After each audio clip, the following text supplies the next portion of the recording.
Değerli arkadaşlar, herkese yeniden merhaba.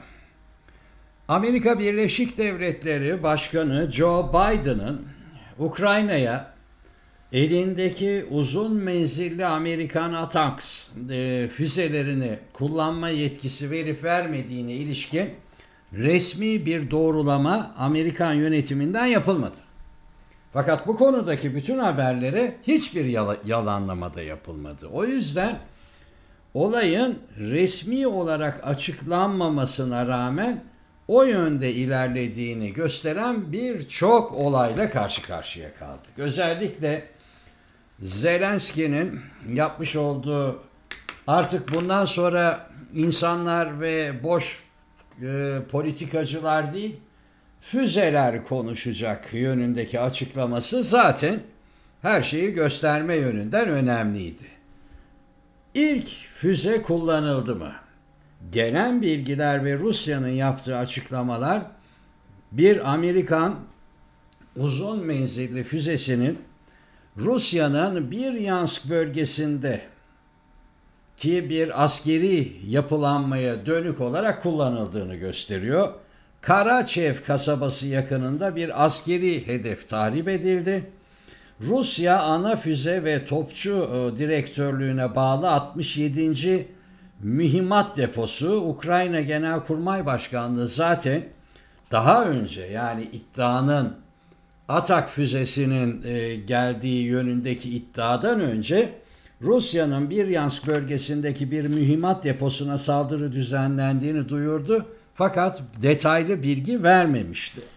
Sonradan Rusya Telegram'ındaki Astra kanalı Karaçev sakinlerinin sabaha karşı saatlerinde itibaren büyük patlamalar duyduklarını ve askeri bölgenin saldırıya uğramasına tanıklık ettiklerini duyurdu.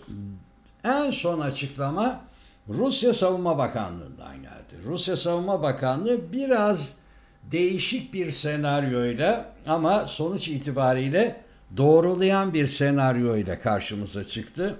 Dedi ki bugün saat 3:25 sabaha karşı Moskova saatiyle Ukrayna Silahlı Kuvvetleri Bryansk bölgesindeki bir askeri üsse 6 ATACMS füzesiyle saldırı düzenledi. Bryansk bölgesindeki askeri üsse düşen füze parçalarından bu füzenin Amerikan yapımı bir uzun menzilli füze olduğu anlaşıldı. Bölgeye ateşlenen 5 uzun menzilli füze de başarılı şekilde hedeflerine ulaşamadan etkisiz hale getirildi. Şimdi buna tabii Amerikalılar bir cevap vermediler. Ukraynalılar da cevap vermedi ama bu sadece bir tek gerçeği gösteren, geri kalanı tamamen teferruat olan bir açıklama. Çünkü 3:25'te bam diye vurulmuş orası. O kadar net. Ama tabii Ruslar yok işte 6 tane attılar, 5'ini düşürdük, birini de tam havada vurduk. O da işte ne yazık ki füze parçaları üste düşünce patlama oldu falan, bunların hepsi laf. Belli ki füze gelmiş vurmuş. Ve Ukrayna da bu konuda resmi bir açıklama yapmıyor esasında ama fiilen savaş arkadaşlar bu noktaya gelmiştir. Yani savaş net olarak artık Rusya'nın saldırı amaçlı olarak kendi toprakları üzerinde oluşturduğu tüm birimlerin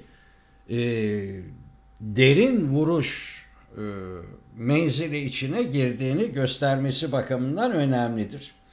Tabii bu olayla beraber İngiltere Başbakanı Keir Starmer da hedefte. Çünkü Storm Shadows bir Fransız-İngiliz ortak yapımı, Avrupa'nın MBDA isimli şirketi tarafından yapılmış. İtalyanların da hissesi var o işte ama esas bu Storm Shadows'lardaki söz hakkı öncelikle İngiltere ve Fransa'da.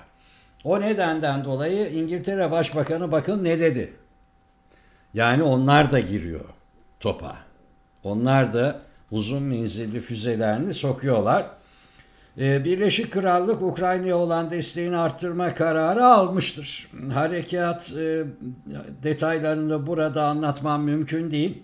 Ama Rusya'nın Avrupa'yı Kuzey Kore askerleriyle tehdit ettiği ve Ukrayna'nın enerji altyapısına dönük saldırılarını bugüne kadar görülmemiş bir biçimde arttırdığı bir duruma katlanmak mümkün değildir. Biliyorsunuz uzun bir süredir Ukrayna'ya desteğin arttırılmasını savunuyorum. Ukrayna'nın zaferi için yapmamız gereken her şeyi yapmamız gerekiyor ve biz de bunu yapmakta kararlıyız dedi. Yani sadece Amerikalıların uzun menzillileri değil, İngiliz ve Fransızların Storm Shadow diye adlandırılan uzun menzillileri de anladığım kadarıyla devreye sokulmuş durumda. Nitekim Fransa Dışişleri Bakanı Jean-Noël Barrot, Cumhurbaşkanı Macron Fransa'nın uzun menzilli füzelerinin Rusya'ya karşı kullanılması konusunda yeşil ışık yakmayı zaten düşünüyordu. Her zaman bunun bir seçenek olduğunu söyledik. Ukrayna'nın topraklarına dönük saldırıların hazırlandığı alanlara bu füzeleri ateşlemesi meşru hakkıdır dedi. Esas ilginç yanı Alman Dışişleri Bakanı Annalena Baerbock, yani kendileri taarruz füzesini vermeyeceklerini dün bir kez daha açıkladıkları duruma rağmen şunu dedi. Başkan Biden'ın aldığı karar çok önemli ve belirleyici kimlik taşıyor. Zaten gönderilmiş silahların aktif ve sonuç alıcı kullanılmasından daha doğru bir karar olamaz dedi. Yani destekledi. O zaman yolla sen de. Hayır. Bir bakın bu açıklamasından hemen sonra Alman Başbakanlık Sözcüsü açıklama yaptı ve Almanya'nın uzun menzilli silahlarını Ukrayna'ya vermeyeceğini, taarruz füzelerini söyledi. Şimdi Dmitri Peskov'un açıklaması önemli. Bütün bunlardan sonra diyor ki özel harekat başladığında bu Ukrayna ile Rusya arasında bir çatışmaydı. Şimdi artık Rusya ile NATO arasında bir savaş olarak devam ediyor. Yani Kremlin sözcüsü yaşanılan son gelişmelerin artık bir Rus-NATO savaşı olduğunu ifade ediyor. Bu aynı zamanda Rusya'nın Batı'ya dönük ve Amerika'ya dönük veya İngiltere'ye dönük alacağı yeni tedbirlerin de ilk cümlesi olarak kabul edilmeli. Çünkü eğer bir devlet ben NATO ile savaş halindeyim diyorsa o devletin beyninin arkasında NATO'ya yapılacak işler listesi var demektir. Bu nedenle tahmin edilenden uzun süre alabilir bu savaş. Harekatımıza devam edeceğiz. Ukrayna'nın almış olduğu kararlar nedeniyle bu savaşın müzakere ile sonuçlanması mümkün değil. Bu savaş bizim hedeflerimize ulaştığımız gün bir gün bitecektir dedi. Ve resmen deklare etti. Maria Zaharova da Rusya Dışişleri Bakanlığı Sözcüsü hanımefendi uzun menzilli füzelerin ateşlenmesi Amerika'nın Rusya'ya karşı savaşa girdiği olarak değerlendirilecek ve kuşkusuz buna göre cevap alacaktır dedi. Yani arkadaşlar 3. Dünya Savaşı'nın Avrupa kanadında, çünkü bir de Pasifik kanadı var, gerçekten geriye dönülmesi zor bir noktaya doğru adım adım ilerliyoruz. Bunları ben zaman içinde hep anlattım sizlere. Sağ olun, siz de çok büyük destek verdiniz bu kanala. Ama şu andan itibaren bu kanalın önemi biraz daha yükselecek kuşkusuz. Hoşça kalın.